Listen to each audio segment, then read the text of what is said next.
सोचिए, अगर कोई राजा यह कह दे कि मैं अपने शरीर के साथ इसी जीवित अवस्था में स्वर्ग जाऊंगा, तो आप क्या सोचेंगे? पागलपन, अहंकार या कोई असंभव सपना? लेकिन दोस्तों, यह कोई आम राजा नहीं था, यह था त्रिशंकु। और उसके पीछे खड़े थे एक ऐसे ऋषि जिनकी तपस्या से देवता भी कांपते थे, महामुनि विश्वामित्र।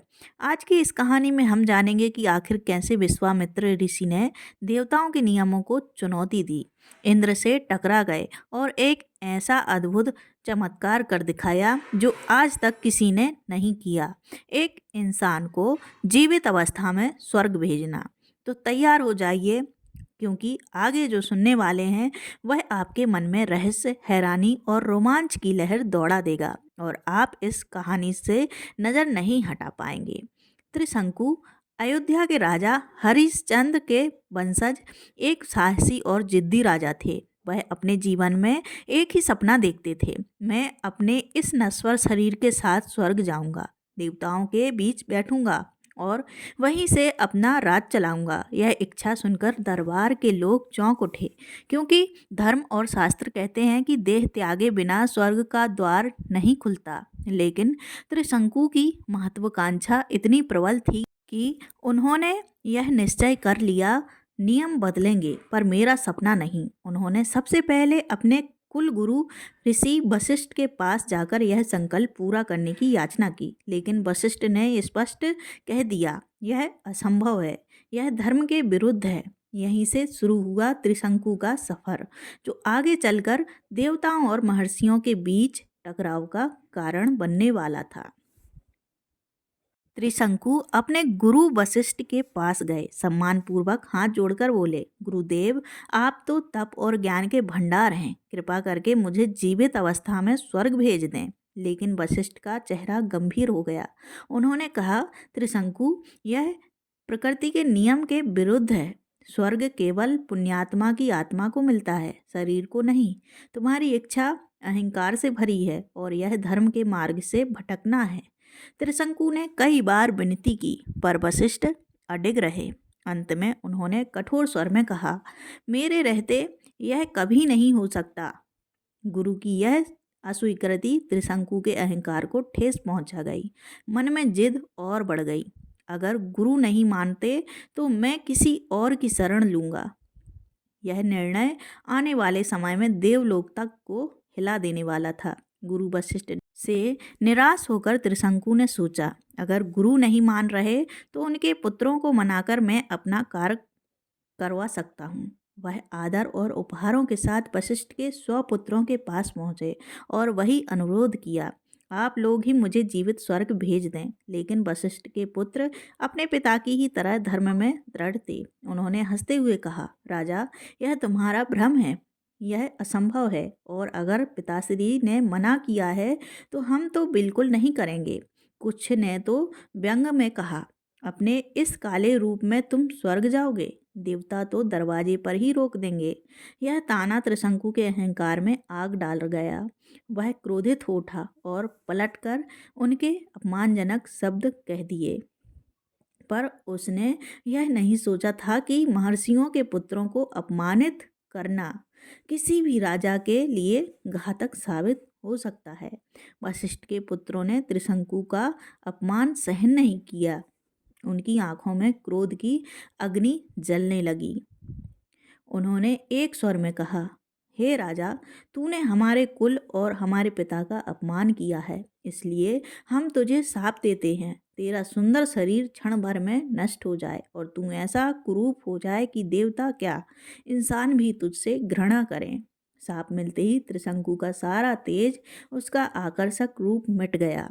उसका रंग काला पड़ गया, शरीर विकृत हो गया, चेहरा डरावना लगने लगा। राजमहल में लोग उससे पहचान ही नहीं पा रहे थे। एक समय का वीर और गौरवशाली राजा अब दर दर भटकने को मजबूर था, लेकिन उसके भीतर की जिद अब भी जीवित थी।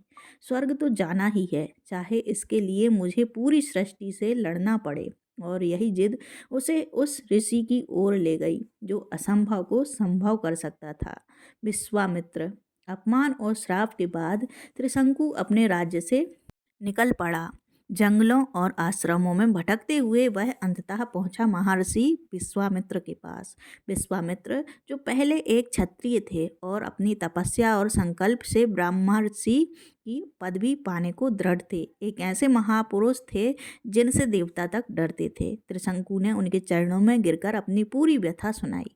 गुरु वशिष्ठ का इनकार, उनके पुत्रों का अपमान, श्राप और अपनी अटूट इच्छा। विश्वामित्र ने ध्यान से सुना, फिर उनकी आंखों में एक चुनौती की चमक आई। त्रिशंकु, अगर तुम्हारा संकल्प इतना अडिग है तो मैं तुम्हें जीवित अवस्था में स्वर्ग भेजूंगा, चाहे इसके लिए मुझे देवताओं के विरुद्ध ही क्यों न जाना पड़े। यह सुनते ही त्रिशंकु की आंखों में आशा की किरण लौट आई। अब शुरू होने वाला था एक ऐसा यज्ञ जो सृष्टि के इतिहास में अद्वितीय था। त्रिशंकु की प्रबल इच्छा देखकर विश्वामित्र ने निर्णय लिया, मैं देवताओं के नियमों को चुनौती दूंगा और अपने शिष्य को जीवित स्वर्ग भेजूंगा। उन्होंने जंगल में एक विशाल यज्ञ भूमि तैयार की। अग्नि की लपटें आसमान को छू रही थीं और मंत्रों की ध्वनि से चारों दिशाएं गूंज रही थीं। विश्वामित्र ने त्रिशंकु को बीच में खड़ा किया और कहा, राजा, अपनी दृढ़ता और संकल्प से तैयार हो जाओ। अब हम यज्ञ आरंभ करेंगे। यज्ञ में हर मंत्र के साथ तप और शक्ति की लहर उठ रही थी। देवता और ऋषि सभी यह देख रहे थे। आश्चर्य और चिंता में विश्वामित्र ने अपने संकल्प की शक्ति से इंद्र को चुनौती दी, अगर तुम मानते हो कि यह असंभव है तो देखो मेरा सामर्थ्य। यज्ञ के प्रत्येक चरण में त्रिशंकु का शरीर धीरे धीरे स्वर्ग की ओर उठने लगा। यह दृश्य देवताओं के लिए भी चौंकाने वाला और अद्भुत था। असाधारण चमत्कार की शुरुआत।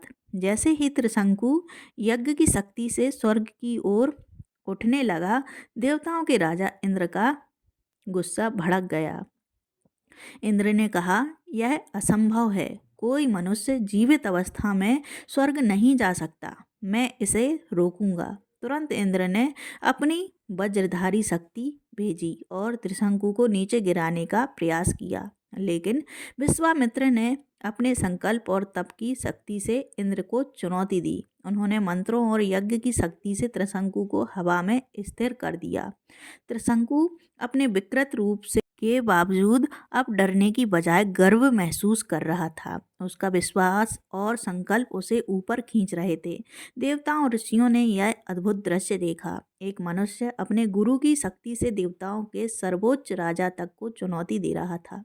यह संघर्ष स्पष्ट कर रहा था कि जिद और संकल्प की शक्ति कितनी प्रबल हो सकती है। विश्वामित्र की तप और मंत्रों की शक्ति ने अंततः चमत्कार कर दिखाया। त्रिशंकु अब पूरी तरह जीवित अवस्था में स्वर्ग की ओर उठ रहा था। लेकिन जैसे ही वह स्वर्ग के द्वार तक पहुंचा, इंद्र ने अंतिम प्रयास किया। वह त्रिशंकु को खींचने लगे। त्रिशंकु ने भी हिम्मत नहीं हारी। उन्होंने अपने मन में विश्वास रखा कि विश्वामित्र की शक्ति और उनका संकल्प मुझे स्वर्ग तक ले जाएगा। अंततः इंद्र भी त्रिशंकु के अडिग संकल्प और विश्वामित्र की शक्ति के सामने हार मान गया।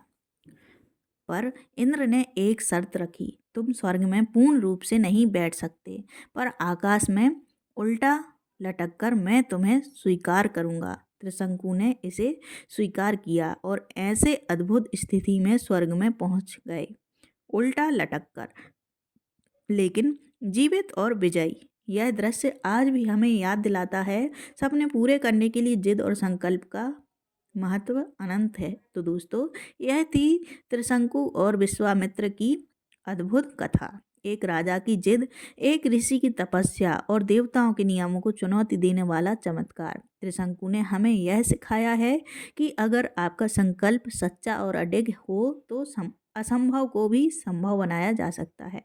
विश्वामित्र ने दिखाया कि ज्ञान, तपस्या और साहस से आप ब्रह्मांड की शक्तियों तक को चुनौती दे सकते हैं। लेकिन यह कहानी केवल चमत्कार तक की सीमित नहीं है, यह हमें आत्मविश्वास, धैर्य और अपनी इच्छा शक्ति के महत्व का पाठ देती है। सोचिए, अगर हम अपने जीवन में छोटी छोटी बाधाओं पर हार मान लेते हैं तो क्या हम कभी अपने स्वर्ग तक पहुंच पाएंगे? अगर आपको यह कहानी रोमांचक लगी हो तो वीडियो को लाइक करें, अपने विचार कमेंट में बताएं और ऐसी रहस्यमयी और प्रेरक कथाओं के लिए सब्सक्राइब करना ना भूलें। धन्यवाद। जय श्री कृष्ण।